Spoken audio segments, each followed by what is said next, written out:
ناظرین، آج ہم آپ کو ایک حقیقت پر مبنی سچا واقعہ سنا رہے ہیں جسے سن کر آپ کے رونگٹے کھڑے ہو جائیں گے۔ آخری شرارت جب ایک زندہ انسان کو موت کے مناظر دیکھنے کی سزا مہنگی پڑ گئی۔ ایک عبرتناک اور سچی کہانی۔ ناظرین، شام کا وقت تھا۔ ایک قبرستان کے پاس کھڑے دو نوجوان قبر کی کھدائی کروا رہے تھے۔ ایک کا نام احسن اور دوسرے کا نام زین تھا۔ یہ قبر ان کے دوست راشد کی تھی۔ احسن راشد کا کزن تھا جبکہ زین ان دونوں کا دوست تھا۔ ایک ہفتے کے بعد راشد کی شادی تھی، لیکن خاندانی دشمنی کی بنا پر راشد کا قتل کر دیا گیا تھا۔ جس گھر میں خوشیوں کا ماحول تھا وہاں غم کی چادر بچھ گئی۔ راشد کے ماں باپ تو جیسے زندہ درگور ہو گئے۔ ان کے گھر میں تو قیامت ٹوٹ پڑی تھی۔ نئی زندگی کی تیاری چھوڑ کر لوگ راشد کو دفنانے کی تیاریاں شروع کر رہے تھے۔ گورگن نے قبر کی کھدائی مکمل کی اور ان دونوں لڑکوں سے کہنے لگا، بیٹا میں ذرا آرام کر لوں، جب جنازہ آ جائے تو مجھے آواز دے دینا۔ یہ کہہ کر گورگن چچا اپنی جھونپڑی کی طرف چل دیے۔ احسن نے کانپتے ہاتھوں سے اپنے گھر فون ملایا اور پوچھنے لگا کہ میت کو آنے میں کتنی دیر باقی ہے، اور اتنا کہہ کر رونے لگا کیونکہ ان کی آپس میں بہت گہری دوستی تھی۔ احسن غم سے بہت نڈھال تھا۔ دونوں دوست قبر کے پاس کھڑے تھے۔ جیسے جیسے شام ڈھل رہی تھی اندھیرا بڑھتا ہی جا رہا تھا۔ زین اپنی ہی سوچوں میں گم تھا۔ احسن نے جب اسے بلایا تو وہ ایک دم چونک پڑا، گھبرا کر کہنے لگا، یا رات کو قبرستان سے کتنا خوف آتا ہے۔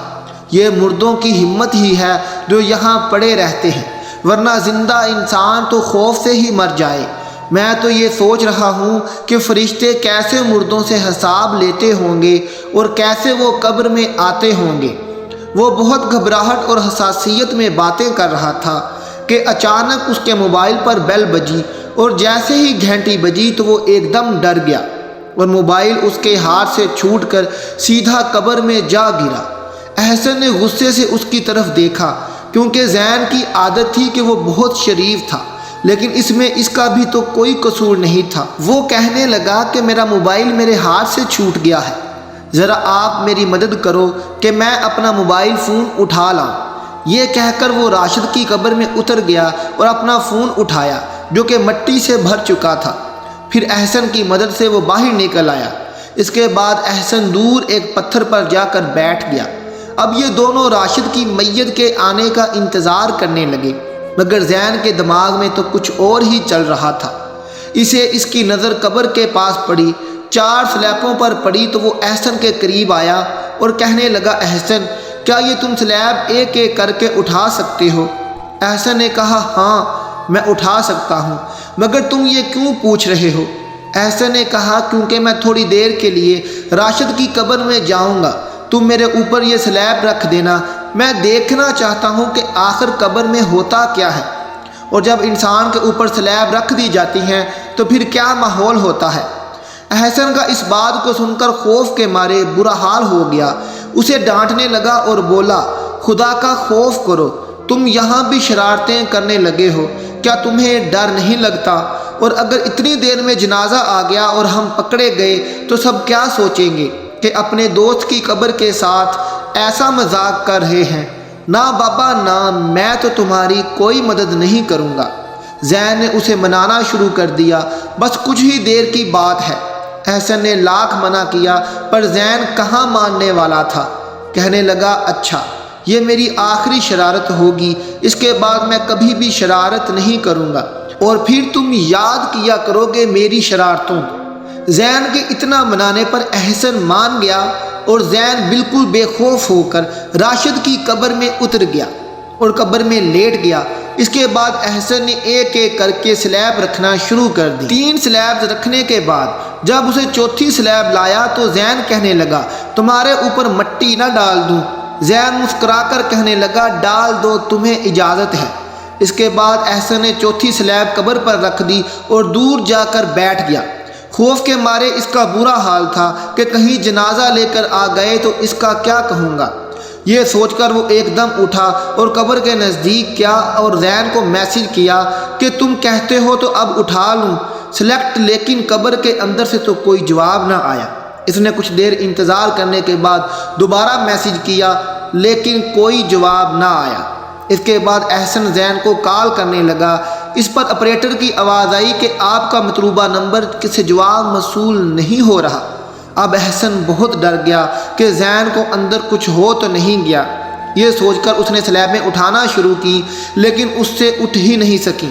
یہ وہی سلیبیں تھیں جو کچھ دیر پہلے اس نے اکیلے اٹھائی تھیں، مگر اب وہ سلیبیں ہلنے کا نام ہی نہیں لے رہی تھی۔ مارے خوف کے وہ گورگن چاچا کی جھونپڑی کی طرف بھاگا اور انہیں اپنے ساتھ آنے کو کہا۔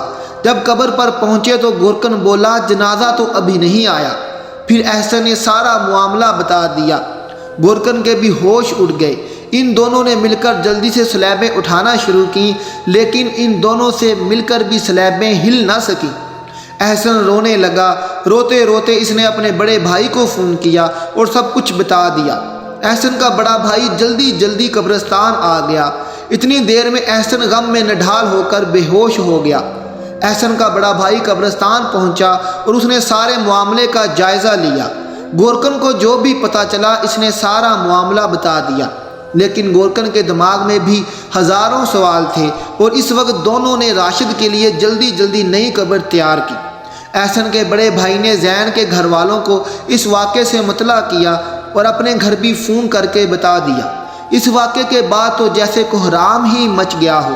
ابھی تک احسن بے ہوش تھا۔ زین کے گھر والوں کے دماغ میں بہت سارے سوال آئے کہ کہیں احسن نے زین کو قتل ہی نہ کر دیا ہو، لیکن یہ سب باتیں تو تب درست مانی جاتی جب اس کی قبر کو کھولا جا سکتا۔ اس قبر پر رکھی سلیبیں تو 10 آدمیوں سے بھی نہیں ہل پا رہی تھیں۔ یہ تو بس اللہ کے معاملات میں گستاخی کا نتیجہ لگتا تھا۔ تھوڑی دیر کے بعد جب احسن کو ہوش آیا تو اس نے سارا معاملہ بتایا۔ سب لوگ حیران تھے کہ یہ کیسے ممکن ہے، آخر یہ سلیبیں اب اٹھتی کیوں نہیں؟ زین تو بالکل صحیح سلامت تھا، پھر اچانک یہ سب کیسے ہو گیا؟ راشد کو دوسری قبر میں دفنانے کے بعد سب لوگوں نے کوشش کی کہ کسی طرح زین کی قبر کو کھولا جا سکے، لیکن کچھ ممکن نہ ہو سکا۔ یہ زین کی شرارت کا عبرتناک انجام تھا۔ اس واقعے کو 1 مہینہ گزر چکا تھا، لیکن احسن کو اس کے ہر وقت یہ الفاظ یاد رہے کہ یہ میری آخری شرارت ہوگی، اس کے بعد میں کوئی شرارت نہیں کروں گا، تم یاد کرو گے میری شرارتوں کو۔ اور پھر اس نے احسن کو یہ تک کہا تھا کہ تم میرے اوپر مٹی ڈال دو، تمہیں اجازت ہے۔ یہ الفاظ سوچ کر وہ چیخ چیخ کر روتا، لیکن اس کے دل کو قرار نہ آتا کہ کیسے ایک مذاق نے میرے دوست کی جان لے لی، اور وہ مذاق بھی قبر سے۔ اس آخری منزل کا سوچ کر بھی ایک گھر بیٹھے انسان کے رونگٹے کھڑے ہو جاتے ہیں، اور وہ کیسا انسان تھا کہ قبر میں زندہ اترتے ہوئے اس کو خوف نہ آیا۔ دراصل قبر دنیا سے پردے کا دوسرا نام ہے، اور اگر اسے ہی بے پردہ کرنے کی کوشش کی جائے تو انجام کیسے اچھا ہو سکتا ہے۔ میں امید کرتا ہوں کہ ویڈیو آپ دوستوں کو پسند آئی ہوگی۔ ویڈیو پسند آئی ہو تو اس ویڈیو کو لائک اور اپنے دوستوں رشتہ داروں میں شیئر ضرور کر دیجیے گا، اور آنے والی ویڈیو کے لیے ہمارے چینل کو سبسکرائب ضرور کیجیے گا، اور ساتھ میں موجود گھنٹی کے بٹن کو ضرور پریس کیجیے گا تاکہ ہماری آنے والی ہر ویڈیو کا نوٹیفیکیشن سب سے پہلے آپ کو مل سکے۔ ناظرین، ملتے ہیں آپ سے اپنی اگلی ویڈیو کے ساتھ، تب تک اپنا اور اپنے پیاروں کا بہت خیال رکھیے گا۔ اللہ حافظ۔